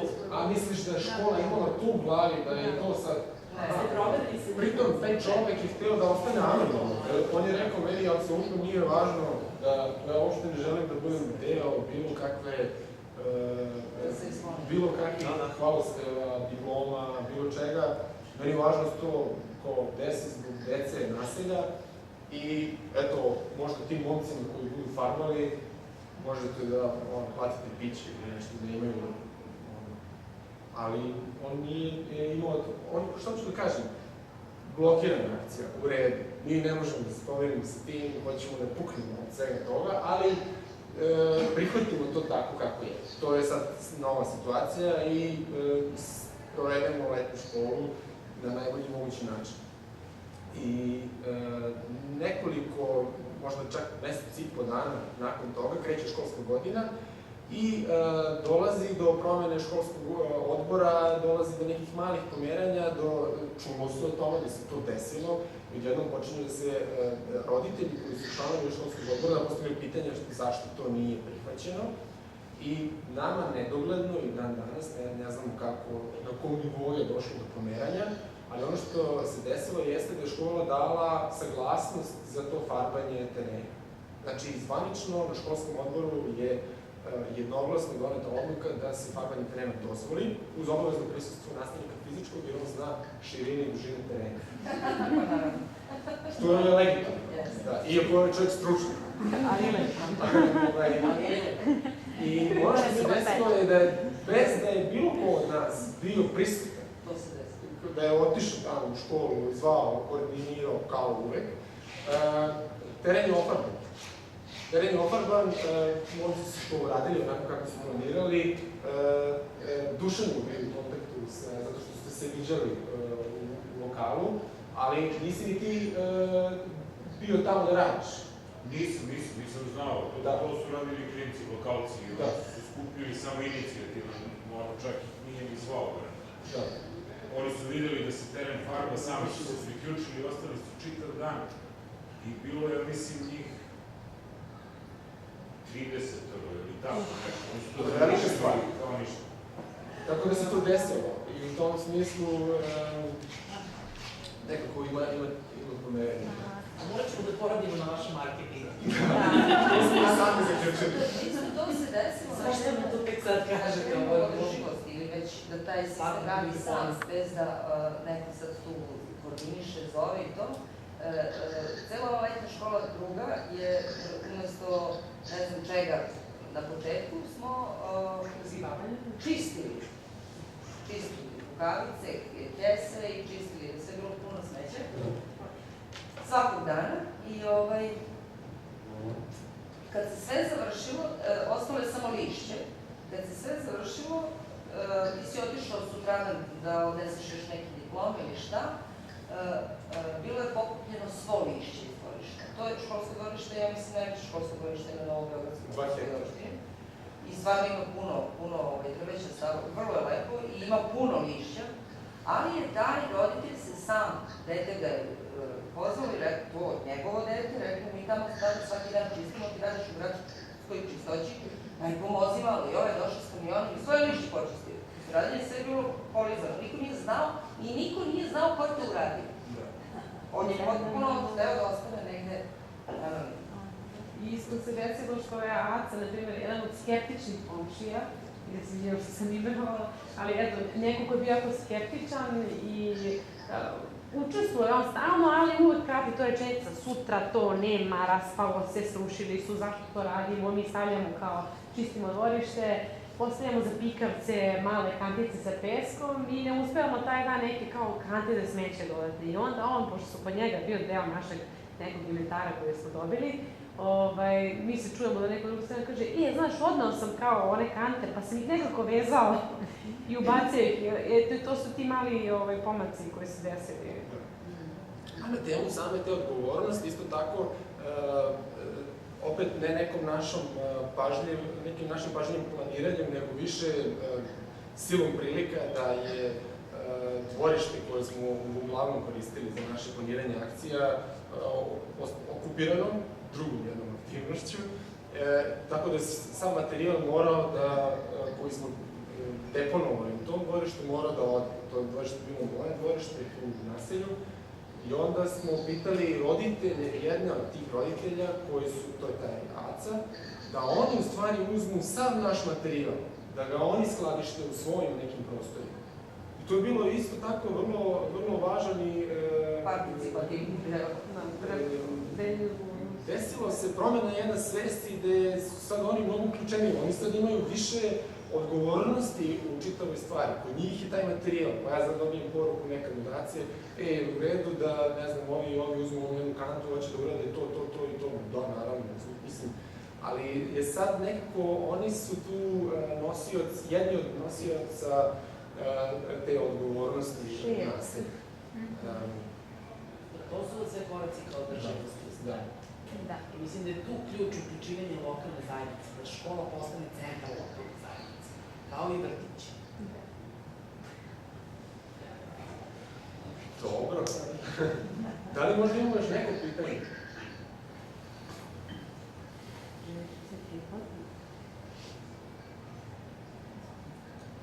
Ako nemamo, ja bih bez ideje da bilo šta zaključim. Ovaj razgovor može da nastavit će. Kao što sam rekao, ovo je kraj prvog ciklusa. Kada smo smislili da ćemo organizovati devetu program, nismo imali u glavi da će to biti samo prvi ciklus, a ja nekako sad već sam siguran da će biti samo prvi ciklus. I na kraju smo prvog ciklusa, ali ovaj razgovor ide dalje i nastavlja se kao i rad Škograda. Ja bih zapisao sam, pa samo bih volao da nešto ne omašim, a mislim da je lepo. Kako je naš sagovornik i slično mišljenik Paulo Freire umeo da kaže, nema promene bez sna, kao što nema sna bez znanja. Škograd danas nakon više godina rada sanja o društvu ravnopravnih, o društvu pismenih, o društvu tolerancije, ličnih i kolektivnih sloboda, o društvu solidarnih i o društvu u kojem snovi postaju realnost. Brojniji i ovim debatnim programom pametniji idemo dalje zajedno. Hvala vam svima.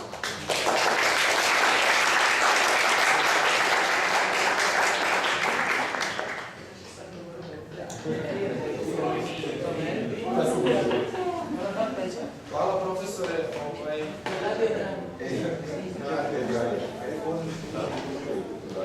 Hvala, veliki pozdrav. Pustimo video. A sad smo mogli da pustimo. Prvo video projekta Shed City koji nismo uspeli da organizamo na početku, a sad možemo da prepustimo zvuke, nemamo više. Ali zadamo tebi pitanje. Sad samo, možemo od tebe da se povezamo? Može. A povezan je onaj laptop tamo. Onaj laptop je povezan tamo, to je USB u video. Dobro.